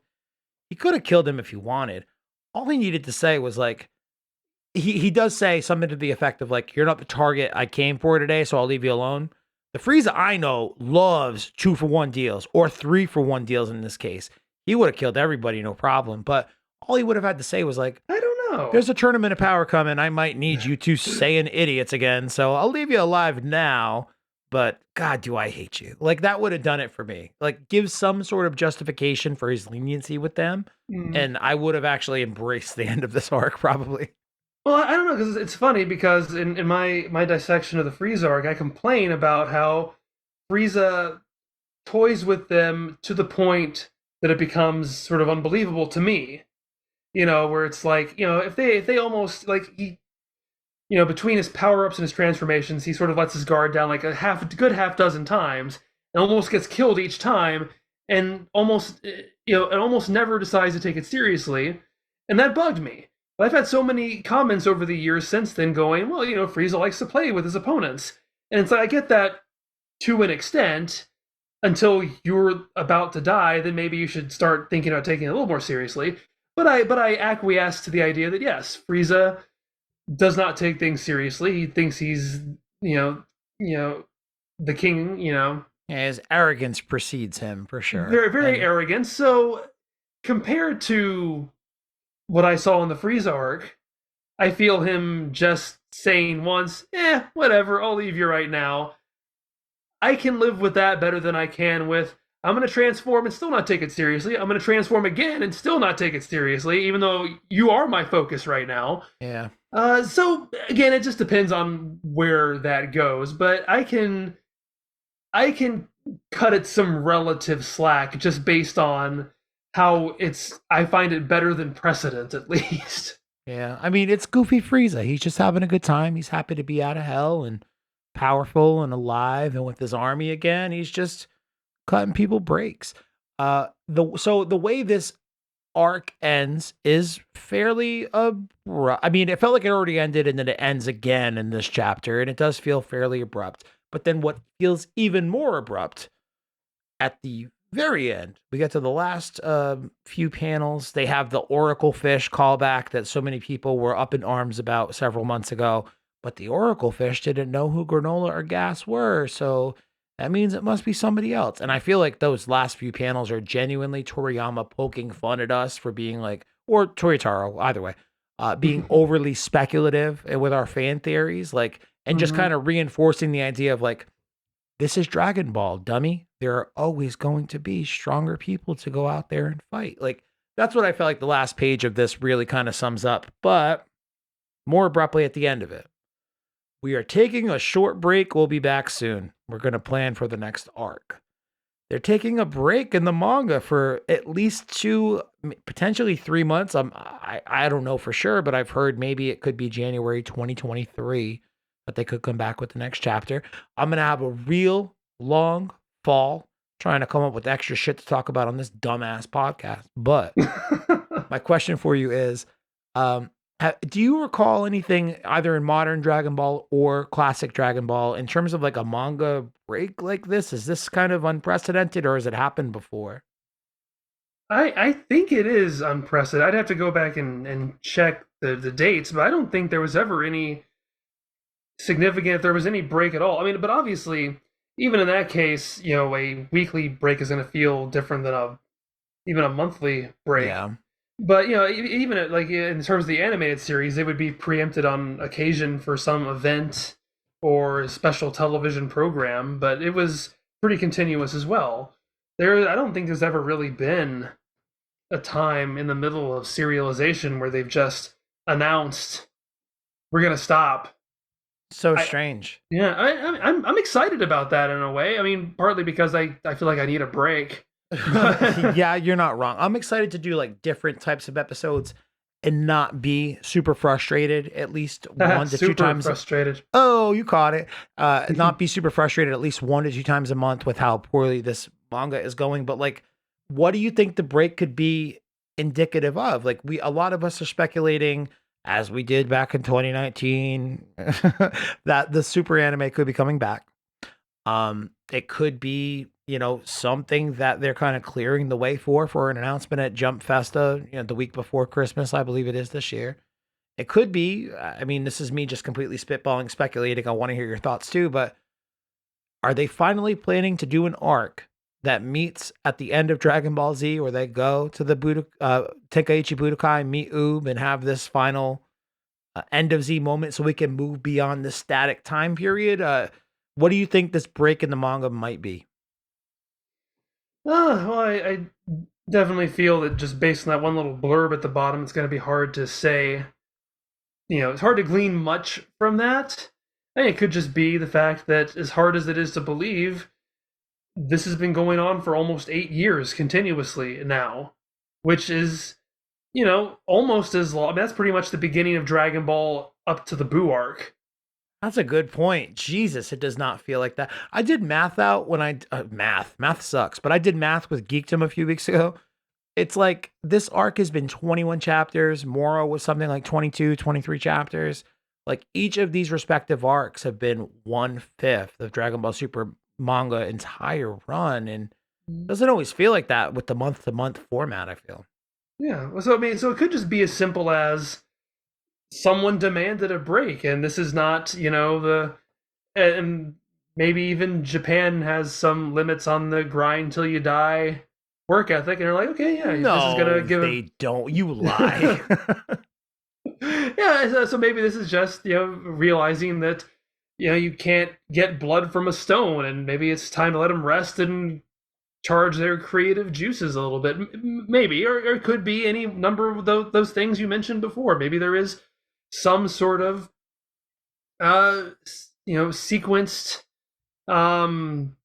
event they're trying to get all synced up in terms of animation, or or maybe the performance of the movie. And I'm not sure how to look at the performance of the movie yet, because I know when it came out in Japan, the figures that I saw looked like it was underperforming, but now I've seen this past weekend, in terms of international release, this has outperformed any international so strange film. Isn't it so strange that they released this movie in Japan thinking like, this is a Gohan and Piccolo movie, it'll do fine here. It's performed the least successfully of the 4 modern day Dragon Ball movies, but it's performed the most successfully in the global markets. It drives me fucking nuts that they really dragged their feet on getting their act together in a global release for this film. It would have been the biggest thing in the world for this franchise if this movie came out in America and Latin America 2 months ago, coinciding with Japan's release. Yeah. I don't know why they keep shooting themselves in the foot like this. Yeah. But because this came out before the international release, it could be they think the movie flopped and are now sort of scaling back in order to, regroup and come up with a new game plan for the franchise, or it could be, oh, the movie's doing great, maybe we need to incorporate this into the manga. It could be any number of things, really, but it Yeah. is exciting. This is exciting to speculate because, like you said, this is pretty unprecedented. I mean, Dragon Ball Super in general. I say it every once in a while on my show, but what made Dragon Ball Super as an anime so engaging to me, and I think a million other people, whether they realize it or not? No comic book preceding it. We genuinely had no idea what was going to happen week to week. We've never had that opportunity or experience outside of, say, Dragon Ball GT, where it was genuinely a new story week to week. We didn't know what was going to happen.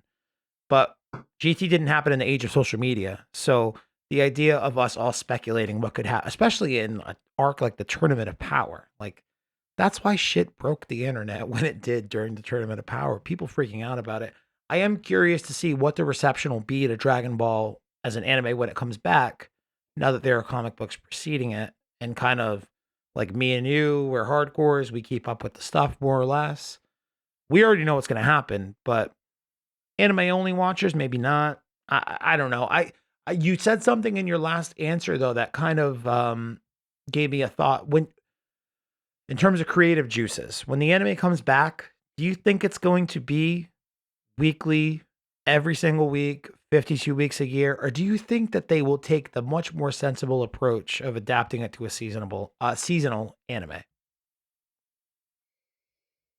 Uh, I feel like that's a bit out of my pay grade to be able to make those This decisions. is the shit I think about, man. I'm thinking about Dragon Ball from the big picture. I want things to improve in terms of quality, but I do you think it would be better if it was seasonal or um, it might. I mean, certainly there's certain production aspects that I know that we sort of got the short end of the stick on until when Super first came out in 2015. But I think it, again, it depends on who's writing it, I suppose, because I still don't know how much that sort of Toriyama idea of being in the thick of things would affect the story. And if you, it depends on who's. I guess it depends on who's planning it out if it's going to make any difference, because it wouldn't really change Toriyama's role all that much, no, regardless. it'd be all preceding stuff from I mean, I Yeah. ideally when the anime comes back, I think that they will choose to adapt the movies. I'm not excited to see them adapt the Broly movie, but I do think they could do some improvements on the overall story for superhero if they choose to adapt that. And it'd be a cool thing to do. I imagine they have to adapt Moro and Granola, obviously. But even if they just choose to adapt Moro and Granola, I did the math out fairly recently. I hate doing math, but I did it anyway. You probably have close to 100 episodes worth of material if you were to bring back the anime right now. Yeah. I don't know. So that's at least 2 years if I do it seasonally, and probably closer to 3 years worth of material. And then once you catch up on that 3 years, you've got another 3 years of manga to be able to adapt. So Well, I don't know. I think it very much depends on what they are looking for and what they think is most profitable and is going to. Because yeah, I think you get a better product if you did it seasonally or as a core or whatever you want to call But will it. they still make as much money as they need to keep giving us our black tar heroin that is Dragon Ball? Exactly. That's the question that they're probably asking themselves. Also, like how in sync would they want the animated version with the manga to be? Because the role of the manga, the super manga, in comparison to the animated series, has changed over the years. There were points at the beginning, because it was originally a promotional manga, and there were points through the Universe 6 arc where the manga was ahead of the animated series. Strange, yeah. Because it was meant to just sort of be this preview in a sense. Obviously, because of its monthly format, while the animated series was weekly, that eventually flipped, and the manga was able to sort of take on its own life. Then it became really weird where the TV series went away and the manga was the only thing, and it's become kind of the standard bearer for Dragon Ball. So I think what they want to do, and I think this is an interesting rabbit hole to go down, is what relationship they want those two branches to be going forward. I mean, it's like I guess probably wouldn't happen, but you can imagine a scenario where they keep the manga on ice until a new animated series is caught up adapting it so that they can be, at least somewhat on the same page in the future going I forward. I can't imagine that would be the I again, this is all just speculation. We're just spitballing ideas here, but I'd have to imagine they've done it this long. They put it on hold for this long because they need things to be able to make those storyboards out of again. Like there's a reason they Yeah, chose but to they do didn't need BOG. 4 years. You're right. They don't need 4 years, but they want to make sure that they never show us Dragon Ball Super Episode 5 and that level of animation quality ever again. I guess we'll see where it goes, man. I'm very interested. January 2023 can't get, well, I guess December 2022 for Jump Festa cannot get here soon enough. I can't wait to see. This might finally be the year we get an announcement at Jump Festa. I've been covering that shit on my podcast every year for the last several years. I like forego Christmas shopping at that point in time in the year to make myself available to watch the live streams, and nothing ever happens. I don't even speak Japanese, Lance.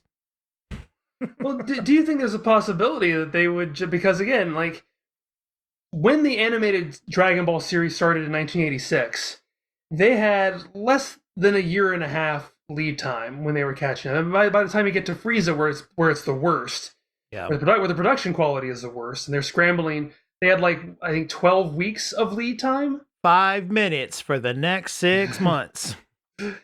Yeah, they were having to really stretch out the pace in order to not catch up to the manga. But I do think there is a certain aspect of not wanting to be too much old news at this point, and they really want to be 4 years behind. Like like nobody cares about Moro anymore, right? I can't wait to see Moro animated. Honestly, I'm very excited. But maybe, it gets back to the way people choose or prefer to consume things. Like we've read it; it's old news to us. But when the anime comes back, I see people in comment sections all the time who are like, "Who's this goat-looking dude? Oh yeah, no, this?" I agree. There are plenty of people who would be experiencing it for the first time, which is kind of odd because it's been out there for so long. But there's some people who just don't want to read it, and that's fine. And I get that. Reading sucks. I've seen just as many people, who were saying this when Battle of Gods arc and Resurrection F arc was like, why didn't they just skip this crap? We've seen it already. I see people saying the same thing about this, where it's like, this is old. I've read Moro. That's years old. I've read Granola. I've seen Broly. Let's just skip past that and do something new. We need the storyboards, Lance. It's from an economic perspective. We'll see how they choose to adapt things. I'm very curious to see. But here's my last question for you as we're wrapping up.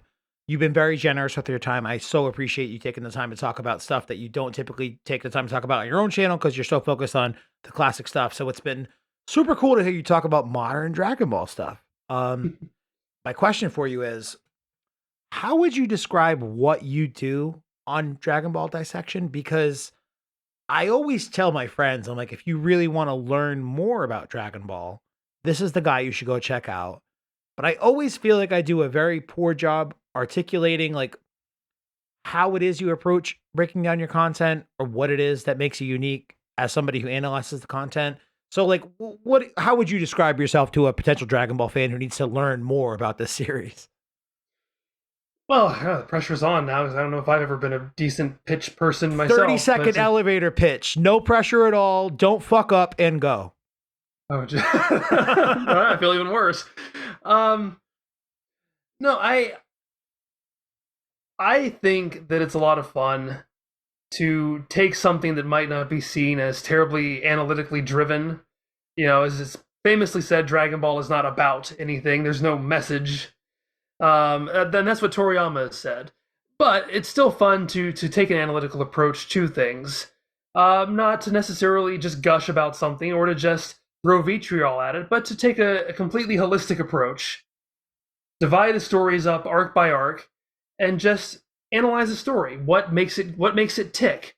Using as much objective information as we can find, quotes about production, but then really just take a deep dive into the story, how it works, how the characters work, what doesn't work, what can be improved, things like that, and just really exploring That's why I call it a Dragon Ball dissection, because it's really just, peeling back the layers and seeing what makes it tick. And that's what I've been trying to do. And clearly I don't half-ass anything, because I've been doing it for over 10 years now. I celebrated my 10th anniversary of Dragon Ball Dissection at the beginning of the year. Congratulations, my friend. And like I said earlier in this episode, I don't know if it was Patreon exclusive. We and Lance did a little bit of a pre-show. If you want to go check out the Patreon, patreon.com/Dragon Ball Super Dope. But 29 videos for the Boo arc, is that correct? Yes, my I just finished up the Majin Buu arc back in April, and it took me 29 installments, which is funny. Yeah, when I started, it was three videos per arc, and then Red Ribbon Army set the record with 8, and that record wasn't broken again until Frieza with 13 episodes, and then the Cell arc was 18, and then Buu arc was 29. So it's been getting. I mean, the arcs get longer in the story in Dragon Ball themselves, so naturally my reviews would get longer as well. But I think I've been giving it more and more of a deep dive. Dragon Ball Dissection, I think, has over 130 installments total. That includes my breaking away to do the movies, and then I did a sort of side series called DBD TV, which is what I'm finishing up on That's right my now. favorite version of your content, for the sake of being able to draw comparisons versus what's in the manga, what's in the anime. And you do a really good job of pointing out, like, it's cool the anime did this versus it's redundant or pointless or kind of dumb the anime did that. Like, I really enjoy your DBD TV breakdowns the most.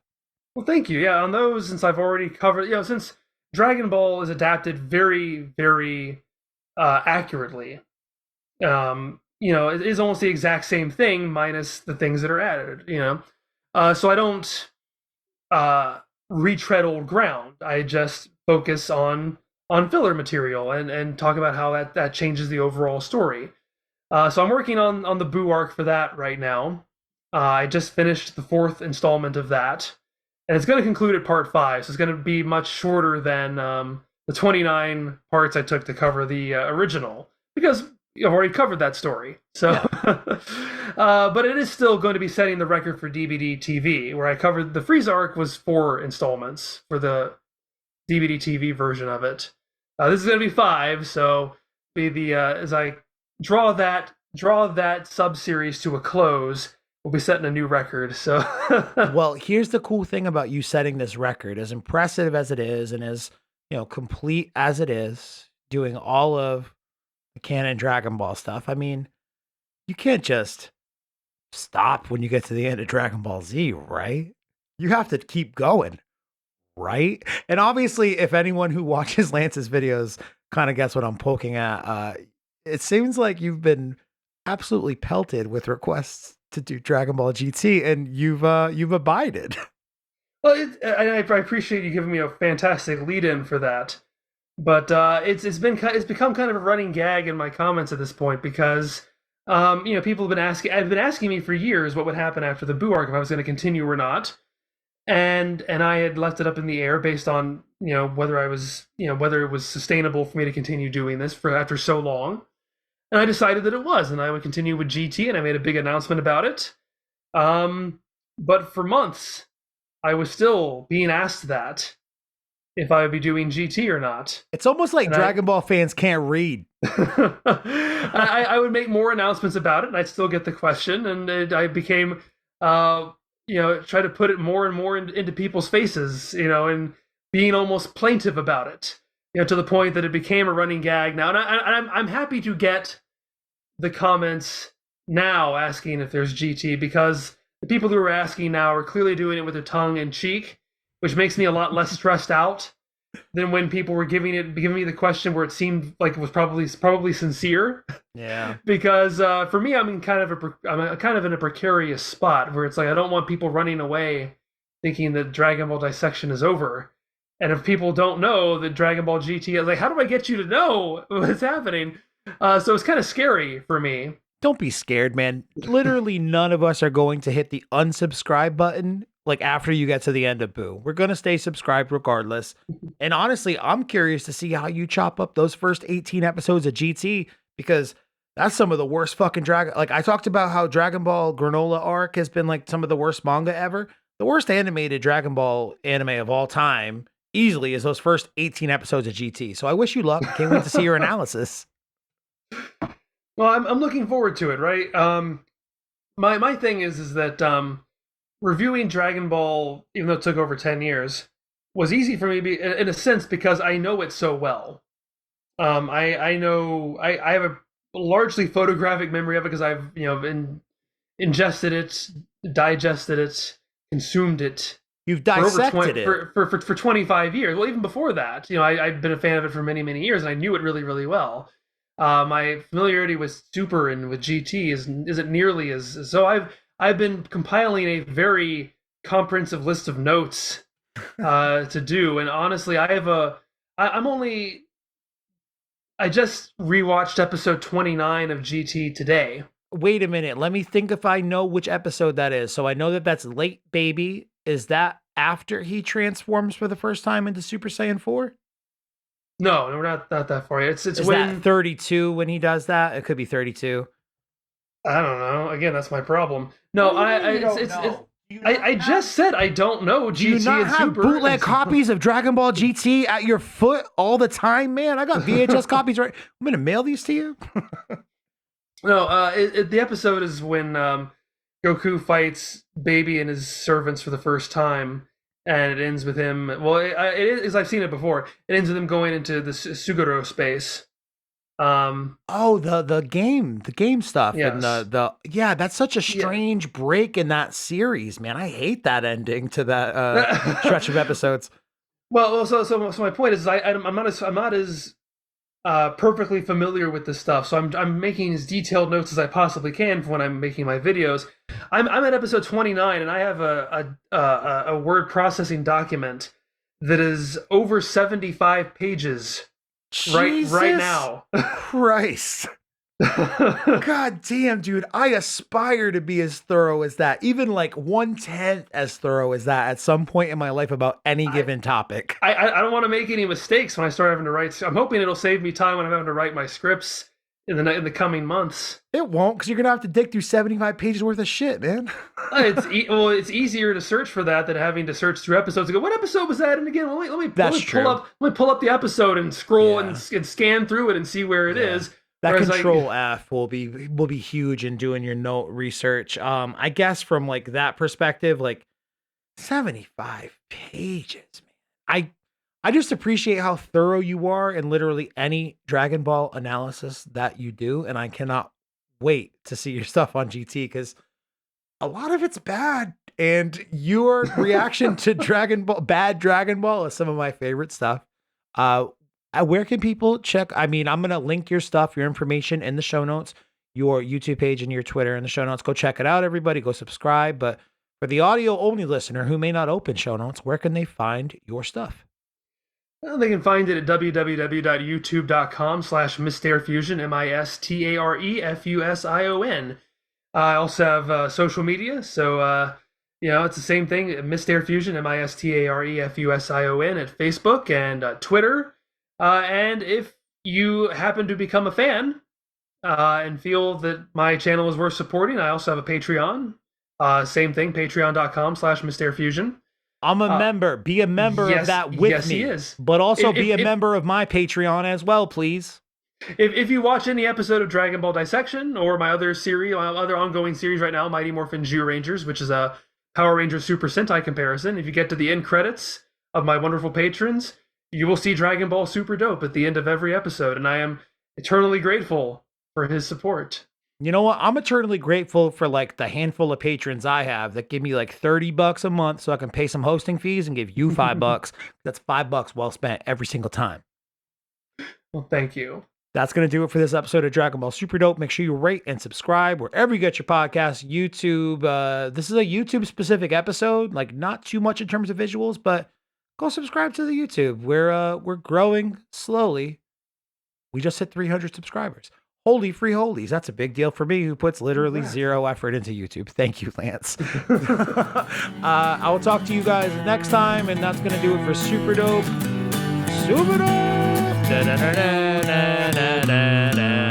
MistareFusion was just on the show. I'd like to have your own theme music.